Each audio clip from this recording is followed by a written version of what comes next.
Hey everybody, this is Chris the Cop. Welcome back and thank you for watching. If you think I'm dressed kind of funny, I am, because I put my adventure clothes on because today I am going to talk to you about a urban legend that I debunked. What urban legend? Well, you're just going to have to wait and see.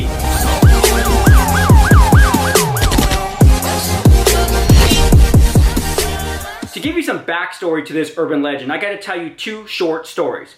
First, I live in Southern California, and if I were to drive from my house to Las Vegas, it would be a 3-hour drive. And to get from my house to Vegas, I have to take Interstate 15.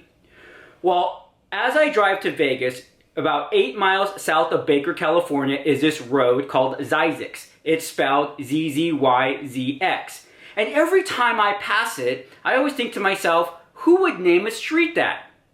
Well, passed it for decades now. Okay, so that's the first part of the story.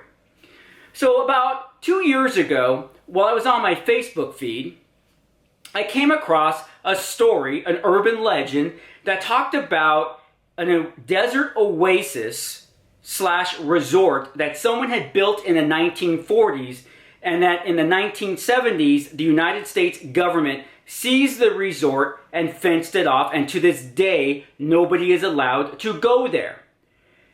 The story says that the fountain of youth and the cure for cancer is there within the water. And the place is only for the government, and to this day, like I said, nobody is allowed there.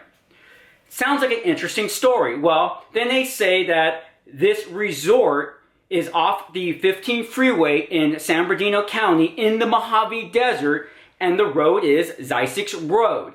So it makes my urban legend a little bit more homely because Zzyzx Road is only 2.5 hours away from my house. But I really never thought to drive out there and take a look at it. Well, one day, okay, so that's it. So that's the urban legend of the story. So let me give you the facts of when I looked this up. The area where the resort at was formerly known as Soda Springs. I guess it's been renamed since then. Yes, the Department of Interior had seized the property, and it's still responsible for that parcel of land. That is very true. Okay, the facts of the story. In 1944, a person by the name of Curtis Howie Springer came out to California and filed the paperwork to take over thousands of acres of land for mining. That's what he did. He was a radio talk show host and had a religious channel back east, and he brought that channel to California. When he took over this property, he used his radio channel to recruit people to come on out to the desert, and he would bust them out to build his resort. Now, this piece of property had some like swamp area, so he was able to build a man-made lake, but he didn't tell anybody it was man-made. He said it was a natural lake. He started to bottle the water, and he told people that this water was the cure for various different ailments and sicknesses, including cancer. He also said the mud, if you put it on your body, would help to rejuvenate your skin and also had healing properties. He told this to people for decades, okay? So that part is all true. Now, since he made these claims that the water had healing properties, the mud had healing properties, people came out, they stayed there, they bought his medicines, but then they started to make complaints that it didn't work. It finally grabbed the attention of authorities, and he was subsequently arrested, and then during the investigation, it was found that he did not have the legal right to take on this property. He filed paperwork on false pretenses and built that resort, but he was supposed to use it for mining, so the government did take it back. And the Department of Interior is responsible for that property. So all of that is true. Now, is the fencing true? Is no one can enter it true? Well, what do you think?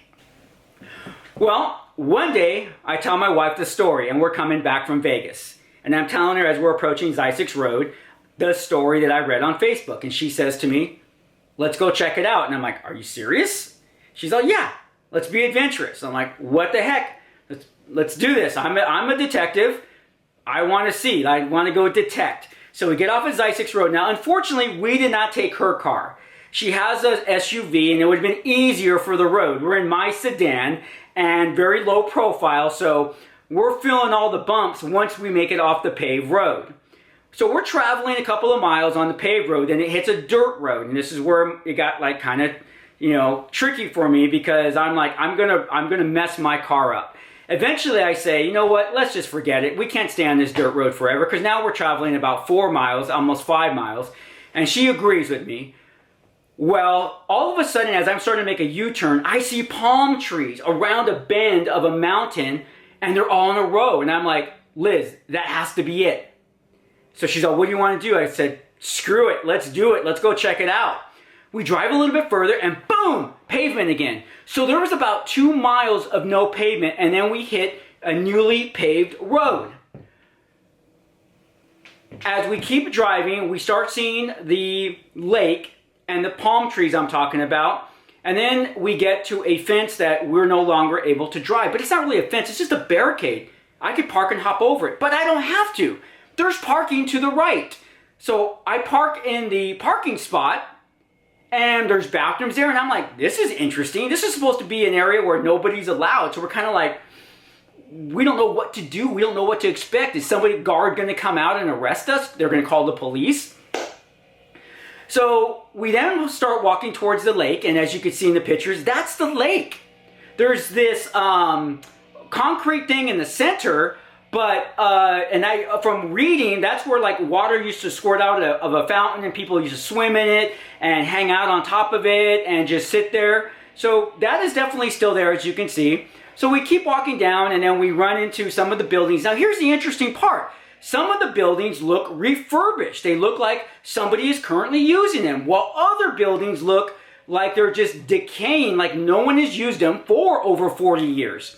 We finally make our way to this boat that's just falling apart, that looks like no one has ever used it any again. And from, once again, my research, I'm able to find that people used to have these boats were laying around, and you used to be able to put the boats in the water and just kind of like go around the lake, because the lake is pretty big. Well, eventually we kind of jockey to our right, and we make it to this building, and this is where the mud baths used to be. So they would fill up these mud baths, and you'd be able to go in there and sit in there. And the thing is that Springer had put underground boilers to pretend that the mud and the water was naturally warm. So like a hot springs, like a natural hot springs. But it wasn't. It was a man-made hot spring. So he was just a shyster, a scammer. And people would sit in this mud thinking that they were being healed. And they just, like I said, over 3 decades this went on. What was interesting then, we kind of walk a little bit to our right, and we find a working swimming pool. Water is crystal clear. So it's obvious some people are using this facility. But for what? We couldn't see a soul around, and though there were modern cars in the parking lot, nobody came to talk to us. My wife and I were the only ones walking around. Now, mind you, it was 105 degrees. It is the Mojave Desert. So then, we eventually make it to the hotel. Or the motel. The rooms were so tiny, and I could only imagine how uncomfortable it would be to stay in these rooms with no AC, no air conditioning, considering this is the 1940s and this is the Mojave Desert, one of the hottest places on the world. So I took some pictures, as you can see, and I took some videos so you guys get an idea of what what the room size was, but it was just like, wow. And so this part of the resort is obviously still falling apart. And there was many of these buildings spread out for a pretty large area. So then we eventually walk out, we run into another lake. The only unfortunate part is that we did this before I had my YouTube channel, and if I would have had my YouTube channel, I would have taken video and a lot of pictures, and we would have done more of an adventure of this, but this is what I got for now, and I really wanted to kind of entice you with an urban legend / ghost story and give you some ideas of some future content that's going to come regarding my adventures as Chris the Cop.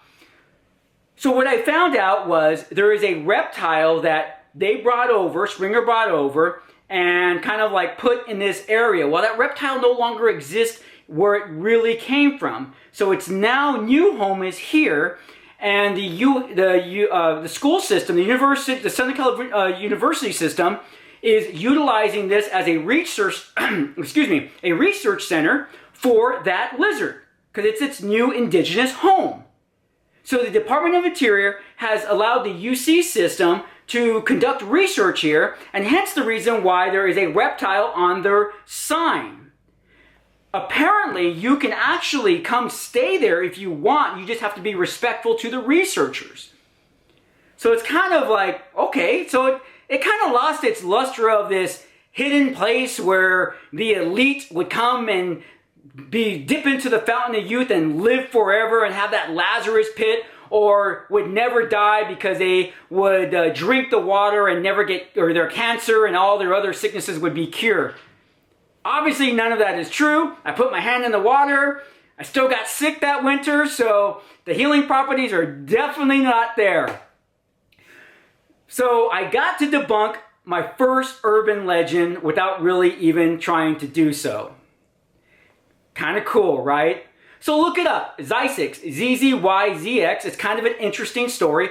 If you find the Facebook story, link it. Let me know, because I looked for it and I couldn't find it. So I'm going really based upon my memory of what the story said the resort was all about. As a matter of fact, I found a story that some nurse alleges that one of the people staying there, one of the guests, was burnt with third-degree burns on the majority of their body. And because they were so far from civilization, they decided to coat the man's skin in the mud. And in the morning, the mud all cracked away and his skin kind of sloughed off like a lizard, and he was like brand new skin. And the only thing wrong with him was he said he was thirsty. And this is supposedly from the nurse's own journal. So once again, it adds to the mystery of Zzyzx Resort. Now, are we going to have future content like this? Absolutely, ladies and gentlemen. I live in Los Angeles. So we're going to do a tour of Suicide Bridge in Pasadena. Look it up. It's supposed to be the most haunted bridge on the West Coast. As well as, we're going to take a tour, at least an outside tour, of Linda Vista Hospital, and the most haunted hospital, actually they say, in the United States. And then we're going to look for more locations. So we're going to look at these places. You're going to get to see them through the lens of my camera. And hopefully you'll ask some other questions and maybe throw me some ideas of some stuff in Southern California we should look at. Take care of yourself. Take care of one another.